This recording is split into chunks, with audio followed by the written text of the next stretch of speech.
For me, raw milk, it's really just a symptom. It's a symptom of a greater issue. And that greater issue is freedom.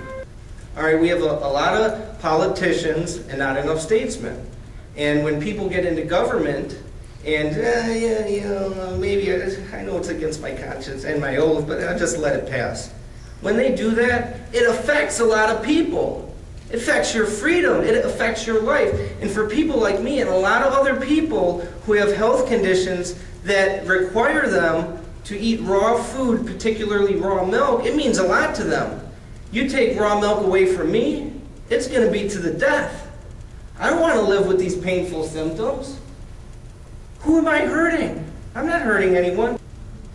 Vernon Hershberger is being prosecuted by the state. I'm being prosecuted by the state.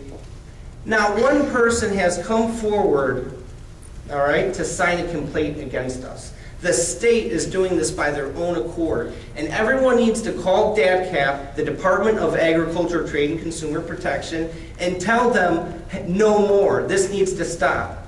Thousands of elderly people in Wisconsin go to the Department of Agriculture, Trade, and Consumer Protection every year for help to protect the consumers. And you know what they tell these elderly people who are getting ripped off for their retirement money by these business scams? We're underfunded. We can't help you. You know what they're spending all their funding on? Mack, Kane, and Vernon Hershberger, and telling you what you can and can't eat. That's what they're spending their funding on. So, with some of the video I captured, I made a little YouTube video.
Here in Wisconsin, and you know, isn't that amazing? You know what I was just thinking of up here while I was listening to Max and Vernon and seeing this guy from California? California has raw milk that's legal and Wisconsin doesn't? California? Where we have Nancy Pelosi, Barbara Boxer, and Dianne Feinstein? California beats Wisconsin? If that doesn't shame you, I don't know what will. Your legislature should be hiding. The governor should be so ashamed. And I'm telling you, that sheriff should absolutely be ashamed of himself. He should have resigned over there.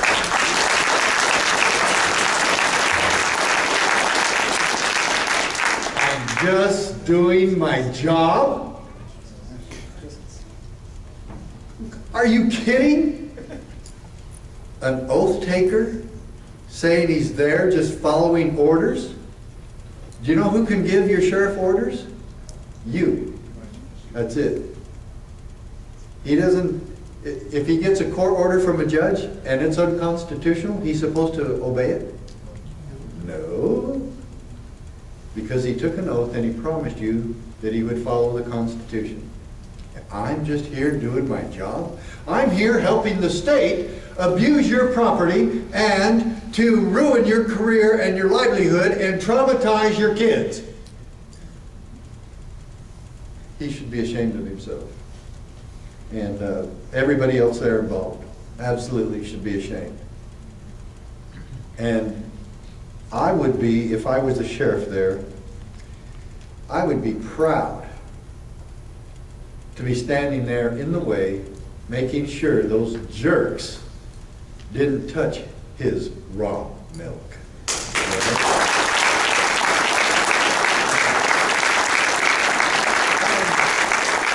And if that cost me my job, I'd be proud of that too. Max and Vernon and anybody else. The people of Wisconsin owe you an apology. And this state owes you an apology. And this is just beyond me. And I watch that and then I see he's such a humble guy like Vernon, and it just about makes me want to cry. It really does. That we could do something like this in the greatest country that ever existed. And this is a great country. And our basis and our foundation are fantastic, and they're wonderful, and they're fundamental, and they're principled. And they're based on godly principles. When I was a rookie cop in Utah, I was converted to the Constitution. And I started over. I came to a point where I realized that I was a by-the-numbers jerk. And there was a time that, I hate to admit it, but if I really look at what I had become, I probably would have been one of the cops there. And I don't think, though, that I could have survived being there and not thinking that I was a complete jerk. Because I finally realized I was, just because I was writing a lady a ticket who ran a stop sign, but didn't deserve the ticket. And so I started over, and I decided I better read the Constitution and know and understand my oath of office and not be a liar and a hypocrite anymore. And while I was studying this, I went to a class called Constitutional Studies for Law Enforcement Officers. And the instructor in the class was named Dr. W. Cleon Skousen. And he's written a lot of good books. And it sounds like some of you know him. And I hope you've read The 5,000-Year Leap and others. But the title of this class specifically was a book he had called The Making of America. And 240 cops from all across the state of Utah went to his class at police training, because I know that you cannot bypass the basics and expect to know and understand the rest of your job. And so our nation's police and our sheriffs have got to know and understand American idealism and our Constitution if we're going to get the rest of what we're really supposed to be doing. You see, the sheriff that day, Vernon, doesn't know the Constitution, hasn't read the Constitution, doesn't know what America is really supposed to stand for. Or he wouldn't have been doing that or allowing it to take place to you and your family.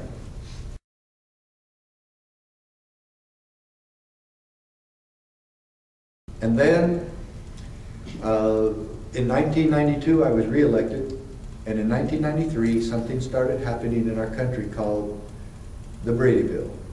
And I wasn't too concerned with it, even though the propaganda for Bill Clinton was an all-star performance. And so pathetically stupid that I still can't believe even he could get away with what he was saying. Because the national media was all over him saying, oh man, yeah, this guy's great, oh, the Brady Bill's great. And you know what he said? That cops won't even need to wear guns anymore because our country would be so safe because of the Brady Bill. He said that. And that parents wouldn't have to worry about their kids being outside, and this is just going to be a utopian society and peace and safety. And anyway, I wasn't going to sue over that. But of course he wasn't telling the truth about the Brady Bill, that this was going to be an overreach into the states and specifically into the counties and commandeering sheriffs for federal bidding. Literally. Dragooning as as Justice Fernandez put it in the Ninth Circuit Court, dragooning sheriffs into federal service. Really forcing us. And so now we're having a Sheriff's Association meeting in Phoenix, our normal meeting, and it's January 21st, 1994, and 3 federal agents are at the meeting. 3 agents at the BATF. Everybody know who that is? Bureau of Alcohol, Tobacco, Fire. And they give us all this document. This is the actual document. See, it's not even, it's falling apart. And it's that you can even see the fax numbers at the top that came from Washington, D.C. to the field office in Phoenix. Department of the Treasury. Did you know that the BATF works for the Department of the Treasury? Yep. Boy, that makes sense, doesn't it? That's government work for you. But, you know, it takes 3 of them to hand us this document. There's only 12 sheriffs at the meeting. There's only 15 counties in Arizona. We don't understand why you people in the North and Midwest need all these counties. Because we're the 6th largest state geographically, and we only have 15 counties. It's division of power. Yeah, right. Division of power. Yeah. So anyway, they hand us this document and go, sheriffs, this document details what you have to do to comply with the Brady Bill. Whoa, we didn't know that. Oh, and by the way, there's no money attached to this bill. Congress didn't think we could afford any more money. And so you'll use your departments, your budgets, your resources, and you'll work with the gun shops in your county to make sure that everyone that buys a handgun is first given a criminal background check, or they can't have it. And I said, oh, okay. So all the sheriffs are really starting to get worried about this, and then the cussing starts. Because they inform us of one other little thing. The first time in United States history that an unfunded, unconstitutional mandate carries with it a threat of arrest if we fail to comply. And I'm going to show you that as we go through this. You're going to see the threat of arrest. So these guys now tiptoe out of the room, and we continue with our cussing. And I mean a lot.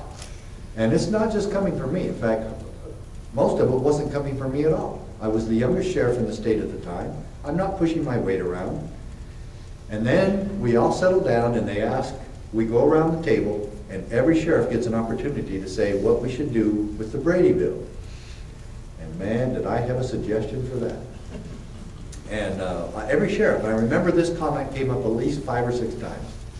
You can't fight City Hall. There's nothing we can do about this. It's the federal government. What are we going to do? And it came my turn, and I said, what are we going to do? We're not going to accept this. We tell those 3 agents to get back in the room. We give them the document, hand it back, tell them thanks anyway, but tell Congress, Janet Reno, Bill Clinton, and the rest of them in Washington, D.C., that sheriffs in Arizona aren't going along, and if they want to arrest us, come on, our address is right here. Okay?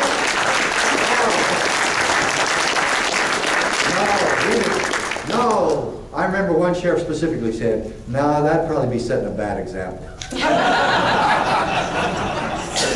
You want bad examples? Look at that tape with the sheriff here at the Vernon's property. That's a bad example. That's a pathetic example of what a sheriff is. We're going to talk about that a little bit. So, we're not going to do anything. Sheriffs are all acquiescent. And I have a 2.5-hour drive back home. And I'm brooding and brooding and brooding about this, and I come up about halfway home, I come up with 2 conclusions. That I am not going to comply, and I'm not going to quit my job. So, what do? And by the time I drove to my house, it hits me. And it scares me to death. I'm going to sue my own government.